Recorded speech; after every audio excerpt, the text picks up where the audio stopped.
دامەزراوەی ڕاگەاندنی سلێمانی تیڤی لە سەرەتای دامەزراندنیەوە بە چەند قۆناغێکدا تێپەڕیوە. لە بەرواری 24 2004 بە ناوی KTV سلێمانی دامەزرا. لە 13 2005 بۆتە زاگرۆسی سلێمانی و نووسینگەی سلێمانی کەناڵی ئاسمانی زاگرۆس.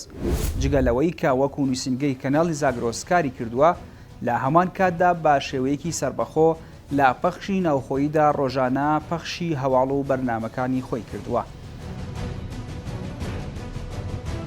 لە 1 2007 بۆتە کەناڵی سلێمانی تیڤی و بە شێوەیەکی سربەخۆیانە لە سیستەمی ناوخۆ و لە جیازەکانی ئایستار، HD بۆکس، وەن بۆکس و مای تیڤی لە سەرتاسەری کوردستاندا پەخشی دەست پێکردەوە.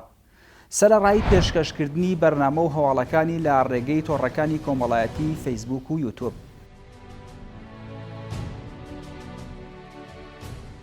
دامەزراوەی میدیایی سلێمانی تیڤی هەوڵی هۆشیارکردنەوەی کۆمەڵگە دەدات لە ڕێگەی گەیاندنی هەواڵ و زانیاری دروست بە بینەرەکانی. ئەم دامەزراوە میدیاییە کار دەکات بۆ گەیاندنی هەواڵ و زانیاری دروست لە پێناو هێنانەکایی پێشکەوتن و بڵاوبوونەوەی بیری کوردایەتی و هۆشیارکردنەوەی هاوڵاتیان لە ڕوودا و گۆڕانکاریە سیاسی و ئابووری و کۆمەڵایەتیەکان کە لە نزیکیان ڕوودەدات بە ئامانجی سەقامگیری کۆمەڵایەتی و دەرونی و فکری لە کوردستان و عێراقدا.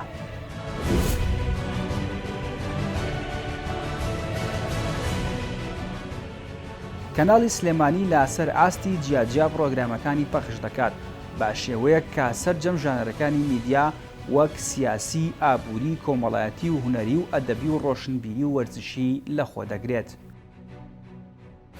ئەم کەناڵە لە ئێستادا خاوەنی زیاتر لە 8 بەرنامەی جیاجیایە کە هەریەکیان لەو بەرنامانە لە بوارێکی جیادا تیشک دەخاتە سەر گۆشەیەکی ئەو کێشە و گرفتانەی کە لە کوردستاندا ڕوودەدەن.